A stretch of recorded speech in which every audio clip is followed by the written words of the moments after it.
Hello friends and students, this is Gautam Sharma. Today I am discuss about the new topic of sociology class 12th. The topic name is a social institution continuity and change. सामाजिक संस्थाएं, निरंतरता एवं परिवर्तन.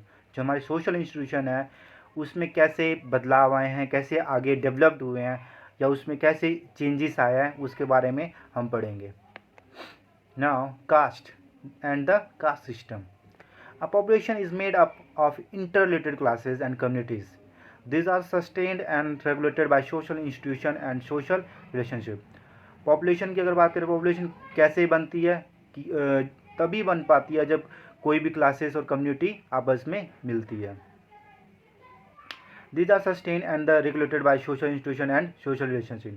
Means इसका कहने का अर्थ यही है कि जो ये हमारी कम्युनिटीज़ और जो इंटररिलेटेड क्लासेस है इसको रेगुलेट कौन करता है? हमारा सोशल इंस्टीट्यूशन. सोशल इंस्टीट्यूशन कौन कौन से हैं? जैसे फैमिली हो गया, ट्राइब हो गया और कास्ट हो गया. राइट. नाउ इंस्टीट्यूशन की बात करते हैं कि इंस्टीट्यूशन के टाइप्स कितने हैं. There are 3 types of institution in Indian society: caste, tribe and family.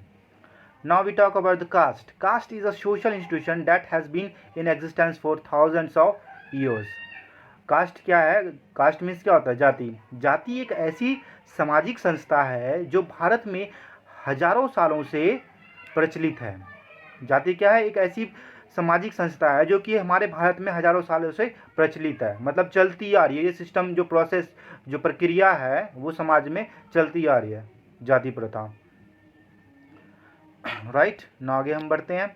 Definition of cast, मतलब जाति की परिभाषाएं क्या है. कास्ट की बात करते हैं. कास्ट यानी इंग्लिश वर्ड. कास्ट क्या है? एक अंग्रेजी शब्द है जो कि ड्राइव करता है कहाँ से? पुर्तगीज वर्ड से, पुर्तगाली शब्द से ड्राइव करता है कास्टा, जिसका मीनिंग होता है प्योर ब्रेड. मीनिंग क्या है? Pure bread.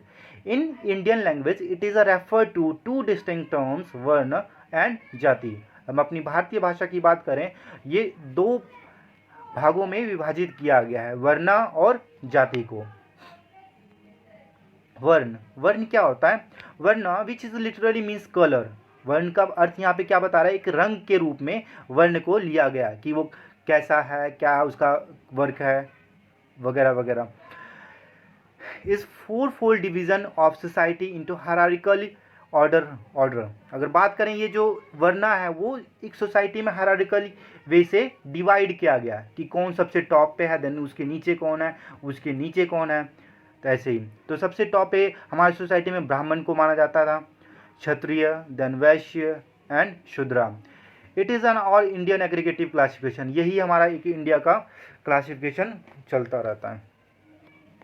नाउ जाति की बात करते हैं. जाति इज अ रीजनल और लोकल सब क्लासिफिकेशन टर्म कंसिस्टिंग ऑफ 100 और thousands ऑफ कास्ट एंड सब कास्टेज.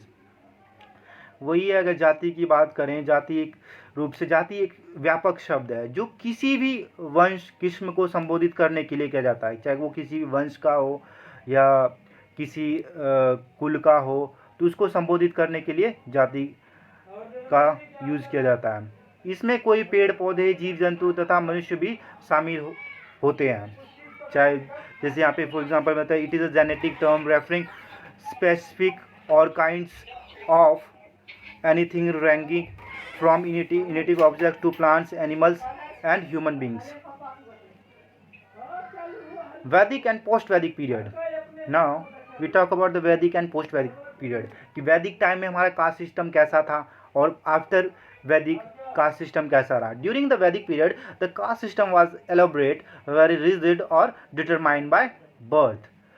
वही है, वैदिक काल में क्या था? जाति व्यवस्था बहुत ही विस्तृत और तथा कठोर नहीं थी. जो वैदिक पीरियड की टाइम बात करें, ड्यूरिंग द वैदिक पीरियड जो कास्ट सिस्टम था वो ज़्यादा एलोबरेट नहीं था और रिजिड नहीं था, डिटरमाइंड बाय ओनली बर्थ होता था. ठीक है. बट इन पोस्ट वैदिक period it becomes very rigid with certain defining features such as caste being determined by birth, membership of caste adhering to strict rules of marriage, rules of regarding food and food sharing, caste being traditionally linked to occupation and it being arranged in a hierarchy of rank and status. लेकिन वैदिक काल में क्या हुआ के बाद जैसे ही व्यवस्था में बहुत कठोराई आ गई, जो जाति व्यवस्था थी उसमें बदलाव आ गए, कठोर आ गया। जाति जो था वो जन्म निर्धारित होने लगी कि जो व्यक्ति, जो बच्चा जिस जाति में जन्म लेगा उस वो उसी जाति का हो जाएगा। विवाह हो गया, खान पीन हो गया, उसमें कठोर नियम बन गए कि हाँ ये इस जाति का लोग यही खाएगा। उनके जो फूड शेयरिंग वगैरह थे वो फिक्स हो गए थे। अगर फिर आगे बात करें व्यवसाय की, ऑक्यूपेशन की बात करें, तो वो भी एक जाति से जोड़ दिया गया था। अगर वो कुम्हार है तो लकड़ी का काम करेगा, शिक्षक है तो वो ब्राह्मण है, तो सब कुछ फिक्स कर दिया गया कि हाँ भाई तुम ब्राह्मण हो, क्षत्रिय हो, वैश्य हो, शूद्र हो। तो वो डिपेंड करने लगा कि वो किस जाति में जन्म ले रहा है, और या वो किस जाति में जन्म लेने के बाद उस व्यक्ति का कौन सा काम है, उसका व्यवसाय क्या है। जैसा व्यवसाय उसका जाति भी वैसा हो गया। इसे एक तरह से बात करने की सीढ़ी नुमा व्यवस्था बन गया, जो ऊपर से नीचे की ओर जाती थी। ऊपर में मतलब जैसे कि मैंने आपको कई बार एग्जांपल में बताया कि सबसे जैसे कि मान लो एक स्कूल है, स्कूल में सबसे हेड कौन होता है? प्रिंसिपल होता है, देन वाइस प्रिंसिपल, देन उसके बाद क्लास इंचार्ज वगैरह आ जाते हैं, देन सब्जेक्ट टीचर आ जाते हैं। ऐसे एक हायरार्की वे चला कि मतलब ऊपर से नीचे, जो सबसे टॉप पे है देन नीचे। इसी तरह सोसाइटी में भी जो सबसे ज़्यादा टॉप पे हैं, जैसे ब्राह्मण को सबसे ज़्यादा पूजनीय माना जाता था, क्षत्रिय रक्षा करने के लिए, रूल शासन वगैरह करने के लिए। आगे पढ़ते हैं हम, ठीक है। Features of cast. कास्ट की विशेषता क्या है? तो caste is determined by birth. जो कास्ट है वो कैसे निर्धारित किया जाता है? बर्थ के बेसिस पे, कि उसका बर्थ कौन से परिवार में हुआ है, कौन से जाति में हुआ है, right. Membership in a caste involve strict rules about marriage. जो कास्ट होता है उसमें जो मैरिज के बेसिस पे जो मेन रूल होते हैं वो काफ़ी स्ट्रिक्ट होते हैं। Caste membership also involve rules about food and food sharing. वही फूड एंड फूड शेयरिंग के जो रूल्स वगैरह भी होते हैं वो भी काफ़ी स्ट्रिक्ट होते हैं कि जो व्यक्ति जिस जाति में जैसा खान पीना है वो वैसा ही खाना पीना खाएगा। Caste arranged in a hierarchy of rank and status. वही मैंने आपको बता देता कि एक जो सिस्टम है वो ऊपर से नीचे जाने लगा। जो टॉप पे है टॉप पे रहेगा, उसके बाद नीचे चलता जाएगा। और रैंक और स्टेटस भी मायने रखने लगा कि उस व्यक्ति का समाज में कैसा रुतबा है, right. Caste also involve subdivision within themselves. वही है कि कास्ट है, धीरे धीरे इसका बंटवारा होने लगा, छोटे छोटे कास्ट में डिवाइड होने लगा। Caste were traditionally linked to occupation. Caste क्या हो गया? धीरे धीरे ऑक्यूपेशन मतलब व्यवसाय के रूप में लिंक होने लगा कि व्यक्ति जो जैसा काम कर रहा है वो उस कास्ट का कहलाएगा, right. Now colonialism and caste. अब उपनिवेशवाद के समय की बात करते हैं। उपनिवेशवाद तथा जाति व्यवस्था। उस टाइम की जाति व्यवस्था कैसा था? Institution of caste underwent major change during colonial period. Colonial period की बात करें जो उपनिवेशवाद का समय था, उसके दौरान कास्ट सिस्टम में को बहुत सारे बदलाव आने स्टार्ट हो गए थे। Caste has been shaped as a result of influence of the colonial period and changes brought about in independent India. जैसे अगर बात करें कास्ट सिस्टम क्या हुआ, धीरे धीरे इन्फ्लुएंस करने लगा। किसका इन्फ्लुएंस होने लगा? कॉलोनियल पीरियड्स का। जो उपनिवेशवाद का जो समय था उसका कास्ट सिस्टम पे इन्फ्लुएंस पड़ने लगा। धीरे धीरे लोगों में जागरूकता आई, वो लोग समझने लगे, तो कास्ट से ऊपर के होने के बाद सब कुछ होने लगा। The British undertook methodical and intensive survey of various tribes and castes in order to learn how to govern the country effectively. British जो शासक थे उन्होंने कई सर्वे वगैरह भी किया ट्राइब्स या कास्ट को देखकर कि कैसे इनको प्रभावित कर सकता है। The first such survey was carried out by Herbert Risley in 1901 and this caste began to be counted and recorded. उस फर्स्ट टाइम जब हर्बर्ट रिस्ले ने सर्वे किया था तो उसको कास्ट को काउंट किया जाने लगा कि हाँ कि कास्ट ये है, और उसको रिकॉर्ड भी किया जाने लगा। Other institution like The land revenue settlement gave legal recognize to the customary right of the upper caste. The Government India Act of 1935 gave legal recognition to the list of schedules of caste and tribes. जो SC या ST वगैरह थे उनको recognise किया गया. Gradually towards the end of the colonial period, the welfare of the downtrodden caste was looked after by the administration. धीरे धीरे उसमें बात करें ख़त्म होने लगा था caste system. Caste in the present, अगर प्रेजेंट की बात करें तो प्रेजेंट में क्या था caste system. In post independent India programmes were undertaken for the upliftment of depressed classes. Social reformers like Jyotiba Phule, Periyar, etc. worked towards lower caste upliftment, abolition of caste distinction and other restriction. जो इसमें अगर बात करें जैसे social reformers कौन कौन से थे, ज्योतिबा राय फुले, पेरियर्स, जो इन्होंने क्या किया, जो लोअर कास्ट के लोग थे उनको अपलिफ्ट करने लगे, मतलब उनको आगे सोसाइटी में लाना स्टार्ट कर दिया. Now the abolition of caste was explicitly incorporated in the constitution by the state. वही था मतलब कि जाति का समकालीन रूप, मतलब आज़ाद भारत में राष्ट्रवादी आंदोलन हुए जिनमें दलितों को संगठित किया गया, जिसमें ज्योतिबा राय फुले, पेरियर और अंबेडकर इन आंदोलन के अग्रणी थे. राज्य के कानून जाति प्रथा के उन्मूलन के लिए प्रसिद्ध थे. Right. Now during the period of some of the steps undertaken were reservation of seats of SC ST, no caste rules in the jobs created in the modern industry, urbanization, collective living in cities and stress or on meritocracy. जैसे अनुसूचित जाति SC वगैरह ST वगैरह को आरक्षण दिया जाने लगा. आधुनिक उद्योगों में जाति प्रथा नहीं थी. शहरीकरण द्वारा जाति प्रथा कमज़ोर हुई. जैसे वेस्टर्नाइजेशन हुआ या मॉडर्नाइजेशन हुआ तो इससे क्या हुआ, जाति प्रथा धीरे धीरे कम होने लगा. शहरीकरण सिटीज़ वगैरह जब बनने लगे तो जाति सिस्टम ही धीरे धीरे ख़त्म होने लगा. In the cultural and domestic spheres, caste has remained unaffected by modernization and change, while in the sphere of politics it has been deeply conditioned by caste as formation of caste-based political parties.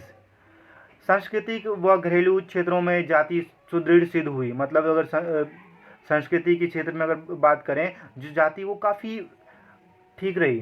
अंतर्विवाह, आधुनिकीकरण व परिवर्तन से भी अप्रभावित रही पर कुछ लचीली हो गई. जो अंतर्विवाह वगैरह था उसमें फ्लेक्सिबिलिटी आने लगा धीरे धीरे. कल्चरल डोमेस्टिक जो हमारे घर का जो वातावरण था, जो हमारे जो रीति रिवाज जो चलते आते थे उसमें थोड़ा थोड़ा लचीलापन आया, फ्लेक्सिबल आया. New concept were coined to the understand the process of change. The terms were Sanskritization and dominant caste by M.N. Srinivas. अब क्या हुआ, एक नई परिकल्पना मतलब नई कंसेप्ट आई जो क्या थी, संस्कृतिकरण थी. ऐसी प्रक्रिया जिसके द्वारा आमतौर पर क्या होता था, मध्य जो निम्न लोग के थे, निम्न जाति के थे सदस्य, उच्च जाति की धार्मिक क्रियाएं, घरेलू व सामाजिक परिवर्तनों को अपनाते थे. संस्कृतिकरण कराती है. तो इसमें क्या था कि मतलब कि जो छोटे छोटे जाति के लोग थे वो धीरे धीरे क्या हो गया, बड़ी जातियों के साथ काम वगैरह भी करने लगे, उनके साथ रहना पीना खाना वगैरह सब भी होने लगा. तो इसका जो कॉन्सेप्ट दिया था वो किसने दिया था, M.N. श्रीनिवास ने दिया था. Right. Sanskritization is a process whereby members of caste attempt to raise their social status by adopting the rituals and social practice of the higher caste.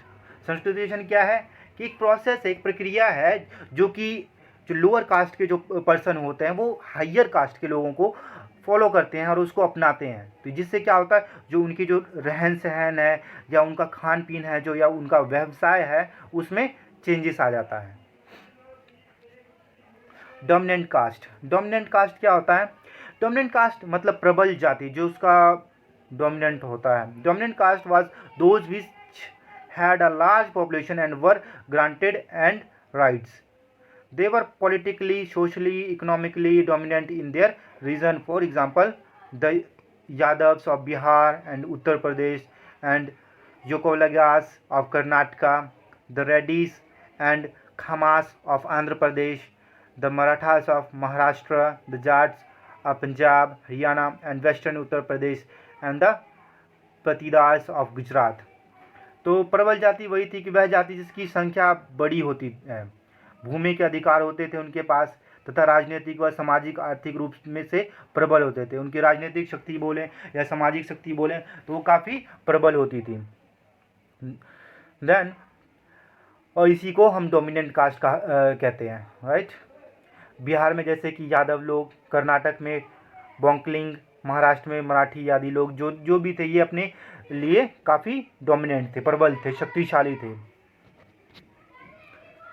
Now tribal communities. Tribal मतलब जनजातीय समुदाय। Definition of tribes. The oldest inhabitants of सब continent. क्या है ये? सबसे पुरानी समुदाय है जो कि काफ़ी टाइम से चलते हुए आ रही है। Tribes were communities that did not practise religion with the written text. इनका कोई भी अपना एक रिलीजन टेक्स्ट वगैरह नहीं होती है।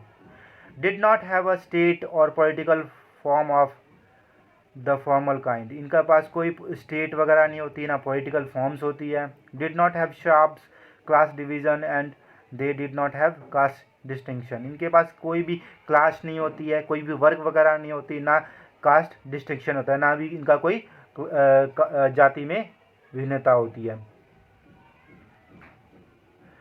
Now we talk about the classification of tribal society. तो क्लासिफिकेशन ऑफ ट्राइबल सोसाइटी की बात करते हैं। इसमें एक तो परमानेंट ट्रेड्स होता है और एक्वायर्ड ट्रेड्स होता है। परमानेंट जो कि 85% live in middle India, Gujarat to Orissa. जो गुजरात वाला जो हमारा एरिया है वो वहाँ से लेके उड़ीसा के बीच में जो है वहाँ पे 85% लोग रहते हैं। And 15% of north east state. North east state मतलब आसाम वगैरह हो गया, बिहार के कुछ स्टेट हो गए, एट्सेट्रा। अभी इसमें नॉर्थ ईस्ट स्टेट में क्या क्या आता है? 11% नॉर्थ ईस्ट स्टेट, जिसमें 3% रेस्ट ऑफ इंडिया। जैसे ये लैंग्वेज और साइज़ के बेस पे बंटवारा किया गया है। लैंग्वेज क्या था? Indo Aryan, Dravidian, Austric, Tibeto Burman. और साइज़ के बेस पे बिगेस्ट में कौन था? गोंड्स, संथाल्स, औरंस, मिनास। फिर और एक तीसरा जो इसका पार्ट था फिजिकल बेसिस पे वो कैसे दिखते हैं, ठीक है, उनका स्ट्रक्चर कैसा, बॉडी स्ट्रक्चर कैसा है दिखने में। तो निग्रेटो आर्यन, एस्ट्रोलॉइड, मंगोलॉइड, द्रविडियन। तो ये उनके दिखावट के अपीयरेंस के बेसिस पे। देन एक्वायर्ड ट्रेड्स क्या होती है वो हम देख लेते हैं।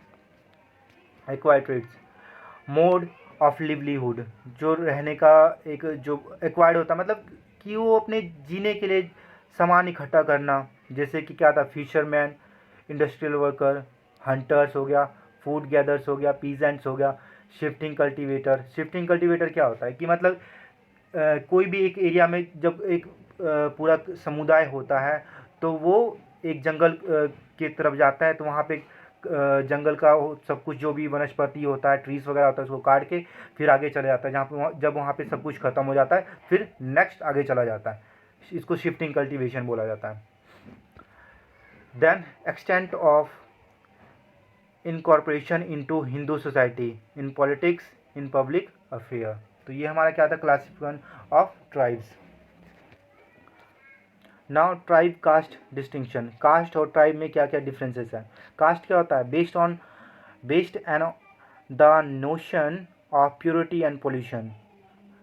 और ट्राइब्स क्या होता है? Kinship based modes of social organisation, believes in religion, oral and written. इनके पास रिलीजन पे बिलीव होता है कि इनका अपना ओरल और रिटन बुक्स वगैरह होता है, but they do not practice text और रिलीजन। उनके पास कोई भी लिखा हुआ या ओरल वगैरह कोई भी रिलीजन वगैरह नहीं होता है।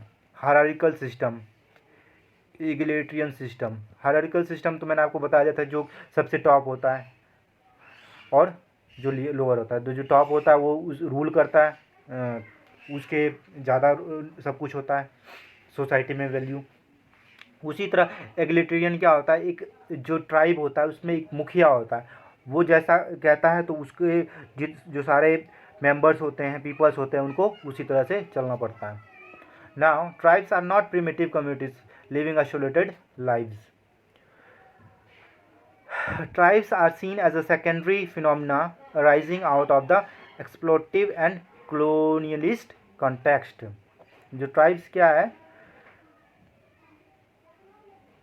एक तरह से ट्राइब्स आर सेकेंडरी फिनोमिना, ये द्वितीय फिनोमिना है जो arising out of the exploitative and colonial context. धीरे धीरे इसमें भी बदलाव आने लगे हैं। There are several Gond kingdom in a central India such as that of Garha Mandala.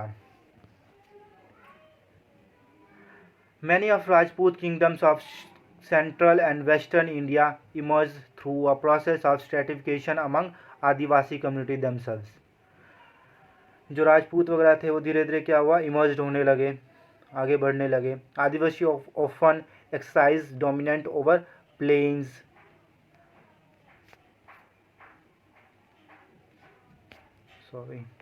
occupied a special trade नीचे trading, forest produce, salt and elephant. धीरे धीरे क्या क्या जो ये ट्राइब्स है उन्होंने क्या करना स्टार्ट कर दिया, ऑक्यूपेशन करने लगे, व्यवसाय करने लगा। धीरे धीरे उन्होंने ट्रेड करने लगा, ट्रेडिंग करने लगे, फॉरेस्ट वगैरह प्रोड्यूस करने लगे, सॉल्ट एंड एलिफेंट वगैरह का काम स्टार्ट कर दिया इन्होंने।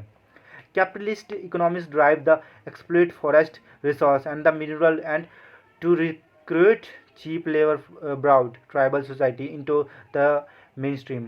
अब क्या हुआ, जो कैपिटलिस्ट लोग थे, ये पूंजीवादी लोग थे, उन्होंने क्या किया, धीरे धीरे जो कबीलाई लोग थे, जो आदिवासी लोग थे, उनको अपने उद्योगों में काम करने लगे, क्योंकि उनको एक तो वेतन वगैरह बहुत ही कम दिया जाता था। Capitalist economics drive exploited the tribals. जो कैपिटलिस्ट जो पर्सन थे, जो पूंजीवादी लोग थे, उन्होंने क्या किया, एक्सप्लॉइट करने लगे किनको, ट्राइबल सोसाइटी के जो पर्सन थे। National development versus tribal development. National development involving the building of large dams, factories and mines were undertaken at the expense of the tribes. अब धीरे धीरे क्या करने लगे, जो ट्राइब के जो जगह था वहाँ पे नेशनल डेवलपमेंट इन्वॉल्विंग करने लगा। वहाँ पे डैम्स बड़े बड़े डैम्स बनाए जाने लगे, फैक्ट्रीज वगैरह जब बनाए जाने लगे, माइंस वगैरह किए जाने लगे, जिससे क्या हुआ, ट्राइब्स को बहुत ज़्यादा नुकसान हुआ। Tribals have paid disproportion price for the development of the rest of Indian society. उनको अगर बात करें तो डेवलपमेंट के तौर पे उसको बहुत ही कम लेस पेड किया जाता था। The loss of the forest on which tribal communities depend has been major blow. धीरे धीरे क्या हुआ, फॉरेस्ट भी एक तरह से धीरे धीरे ख़त्म होने लगा और जो ट्राइबल कम्युनिटीज़ था वो भी डिपेंडेंट होने लगे। Heavy in migration of non tribals threatens to disturb their culture. धीरे धीरे क्या हुआ कि जो ट्राइबल लोग थे वो माइग्रेट करने लगे, बिकॉज उनके पास रहने के लिए जगह नहीं बचा। जो जहाँ पे रहते थे वहाँ पे जो हमारी गवर्नमेंट है उसने हथियाना स्टार्ट कर दिया। जब हथियाना स्टार्ट कर देगा क्या करेगा, पर्सन वहाँ से उसको दूसरी जगह पे जाना पड़ेगा। Now tribal development. Tribal identity today are centred on ideas of resistance and opposition to the force exercised by the non-tribal world. The formation of Jharkhand and Chhattisgarh has been a result of this assertion of tribal identity, but the political system is still not autonomous. वही हो गया, झारखंड और छत्तीसगढ़ की बात करें, वो एक हमें पता चलता है कि वहाँ का इंसिडेंट की वजह से कि कैसे लोगों को वहाँ से बाहर निकाला गया था। Tribal movements emerge to track issue relating to control over विषय, economics resources, matters of ethnic culture identity. लोगों ने क्या किया, ट्राइबल मूवमेंट चलाना स्टार्ट कर दिया।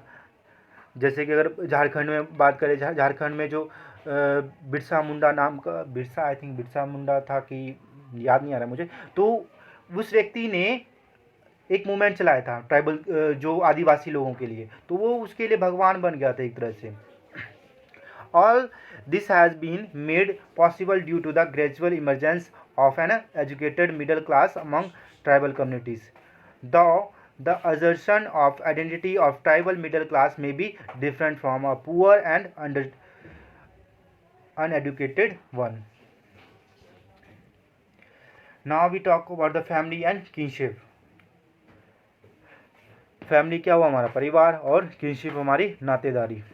फैमिली कैन बी न्यूक्लियर और extended. Modern family consist of only one set parents and their children, unlike extended family where there is more than one couple and often more than two generation living together. Family क्या है कि family हम उसको कह सकते हैं कि can be nuclear और एक्सटेंडेड, चाहे वो एक हो चाहे वो एक से अधिक हो, तो उसको क्या कहा जाता है, फैमिली कहा जाता है। जैसे परिवार में क्या होता है, एक माता पिता और उसके अविवाहित बच्चे, तो उसको हम परिवार कह देते हैं। या उससे ज़्यादा हो जिसमें दादा दादी, माता पिता और उनके अविवाहित बच्चे सब हों, तो उनको भी एक तरह से फैमिली कहा जा सकता है, right. Now diverse form of family. अगर फैमिली की बात करें तो उसके बहुत सारे फॉर्म्स हैं, जैसे लोकल, आर्कल, लीनियल। मतलब लोकल मीन्स क्या, residence, archal means authority, lineal means descent. Locals, matrilocal mothers, matrilocals जिससे मातृ सत्तात्मक होती है। पैट्री लोकल्स मतलब पिता का उसमें मेन रोल होता है।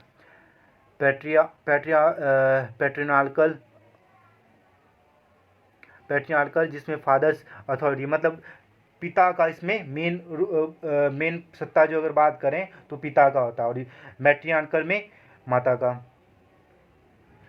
और पैट्रिलिनियन में से होता है कि फादर साइड से होता है, और मैट्रिलिनियन से होता है मदर साइड से। Thank you for watching. Hope कि आपको ये मेरा वीडियो अच्छा लगा हो। अच्छा लगा तो please like and share and